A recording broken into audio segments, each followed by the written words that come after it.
If you agree with this statement, then stand up and show your support. The first duty of the American government is to protect American citizens, not illegal aliens.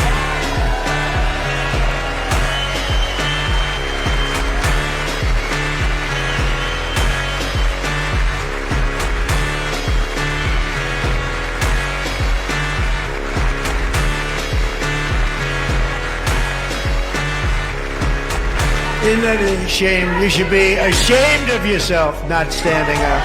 You should be ashamed of yourself. እንኳን ደስ አላችሁ ለአሜሪካን የቪዛ አመልካቾች በመጨረሻም ለስደተኞች ተወስኗል።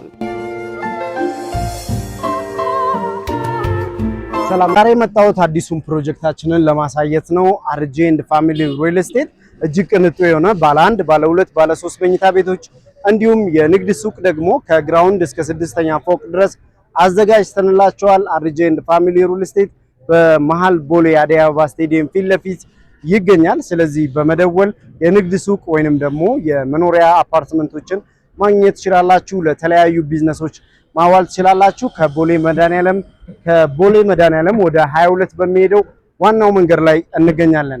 አርጄ ኤንድ ፋሚሊ ሪል ስቴትን በዚህ ስልክ ቁጥር ላይ ማግኘት ትችላላችሁ። እንዴት ናችሁ? ኢትዮ ትራቭሎች ነን። ከቪዛ ኢሚግሬሽን፣ ፓስፖርት፣ ዓለም አቀፍና ሀገር ውስጥ በረራዎች ጋር በተገናኘ የተለያዩ መረጃዎችን ወደ እናንተ እናደርሳለን። በርካታ ወራቶችን በአሜሪካን ኢሚግሬሽን ጠበቆችና እንዲሁም በስደተኞች መካከል የነበረውን ረጅም ወራት ያስቆጠረ የፍርድ ቤት ኬዝን ነው የምንመለከተው። በአሁን ሰዓት ላይ ጠበቆች እንግዲህ የአሜሪካን ፍርድ ቤት ለስደተኞች ወስኗል። ይሄም ደግሞ በጣም ደስ የሚለው በተለይ በአሳይለም ኬዝ ላይ በቢ1 ቢ2 የቪዛ አፕሊኬሽን ወደ አሜሪካን ገብተው የተለያዩ ጥገኝነቶች በተለያዩነትን የጠየቁ ስደተኞች ተወስኖላቸዋል ማለት ነው። በተለይም አሳይለም ኬዝን እንዲሁም በሪፊውጅ ካምፖች ውስጥም ደግሞ ያሉ በርካታ ስደተኞች አሳይለም ጥያቄ ፍቃድ እንዲያገኙና አሳይለም ፎርማቸውን እንዲጀምሩ ፍርድ ቤት ወስኖላቸዋል። በተጨማሪም ደግሞ የአሜሪካን ኢሚግሬሽን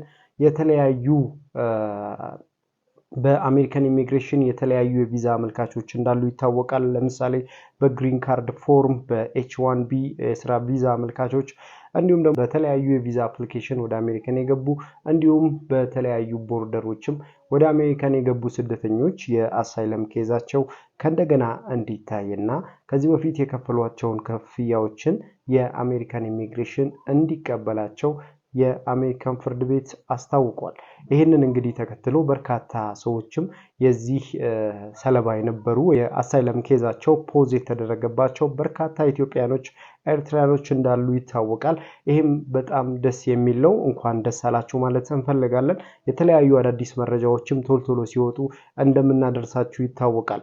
ስለዚህ ከኤች1ቢ እስከ ኤች15 ድረስ ያሉ የቪዛ አፕሊኬሽኖች እንዲሁም ከኤል1 እስከ ኤል4 የፋሚሊ ቪዛ፣ ግሪን ካርድ፣ ሶሻል ሴኩሪቲ ነምበር ፕሮሰስ ላይ ያላችሁ እንዲሁም ግሪን ካርድ የምታሳድሱ ሙሉ በሙሉ ተፈቅዶላችኋል ማለት ነው። ሙሉ በሙሉ ፍቃድ አግኝተዋል ማለት ነው። ስለዚህ አሁን ባለው ፕሮግረስ ይቀጥላል ማለት ነው። ምንም አይነት የአሳይለም ሪጀክሽን ወይንም ደግሞ የግሪን ካርድ ሪጀክሽን አያጋጥማችሁ ማለት ነው። ስለዚህ የሚያስፈልገውን ትክክለኛውን ዶክመንት ብቻ ይዛችሁ የአሜሪካን ኢሚግሬሽን የአሳይለም ቢሮ መቅረብ ትችላላችሁ ማለት ነው። በሁሉም ስቴቶች ይሄ ተፈጻሚ ይሆናል ማለት ነው። እንኳን ደስ አላችሁ ማለት እንፈልጋለን። ሌላኛው ከአሜሪካን ኢሚግሬሽን ጋር በተገናኘ አዳዲስ የወጡ የህጎች ወይንም ደንቦች ስላሉ እነሱን ደግሞ በተወሰነ መንገድ የተወሰኑ ህጎች የወጣባቸው አንደኛው የስራ ቪዛ ነው። አንድ ሰው ከአሳይለም ኬዝ ላይ ሆኖ ስራ ፕሮሰስ ማድረግ ይችላል ወይንም የኢምፕሎይመንት ፍቃድ ማውጣት ይችላል። ያም ፖዝ ተደርጎ ነበረ። ይሄም ተፈቅዶለታል። በተለይ ከመጣበት ሀገር የተከለከሉ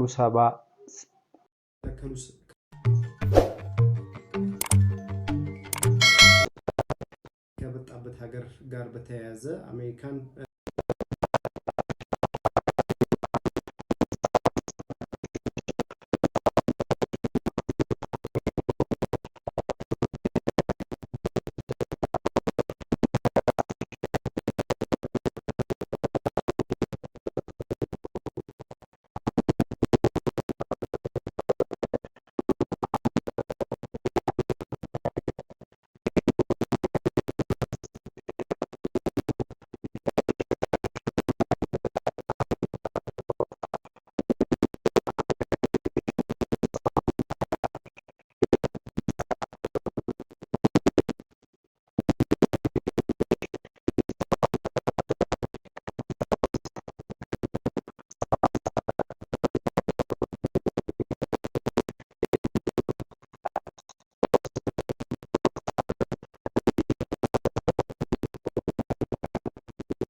በኢሚግሬሽን በኩል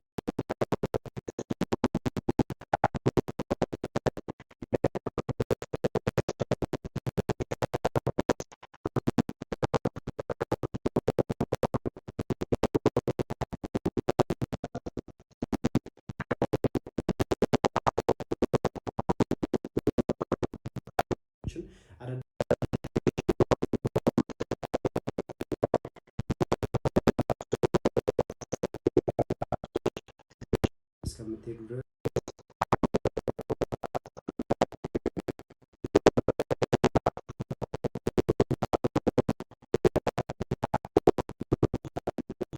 አድርጋችሁ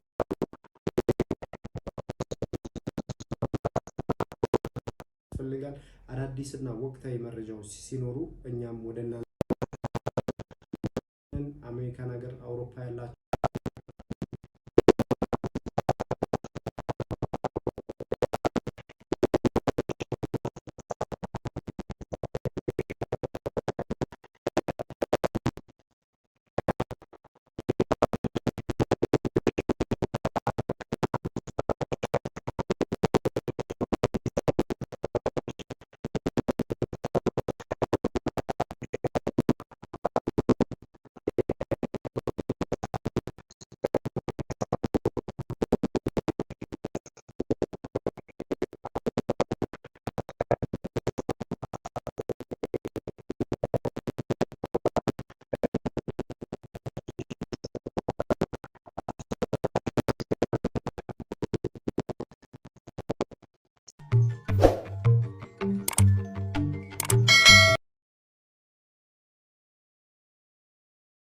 ዛሬ መጣሁት አዲሱን ፕሮጀክታችንን ለማሳየት ነው። አርጄ ኤንድ ፋሚሊ ሪል ስቴት እጅግ ቅንጡ የሆነ ባለ 1 ባለ 2 ባለ 3 መኝታ ቤቶች እንዲሁም የንግድ ሱቅ ደግሞ ከግራውንድ እስከ 6ኛ ፎቅ ድረስ አዘጋጅተንላቸዋል። አርጄ ኤንድ ፋሚሊ ሪል ስቴት በመሃል ቦሌ አዲስ አበባ ስቴዲየም ፊት ለፊት ይገኛል። ስለዚህ በመደወል የንግድ ሱቅ ወይንም ደግሞ የመኖሪያ አፓርትመንቶችን ማግኘት ትችላላችሁ። ለተለያዩ ቢዝነሶች ማዋል ትችላላችሁ። ከቦሌ መድኃኒዓለም ወደ 22 በሚሄደው ዋናው መንገድ ላይ እንገኛለን። አርጄ ኤንድ ፋሚሊ ሪል ስቴትን በዚህ ስልክ ቁጥር ላይ ማግኘት ትችላላችሁ።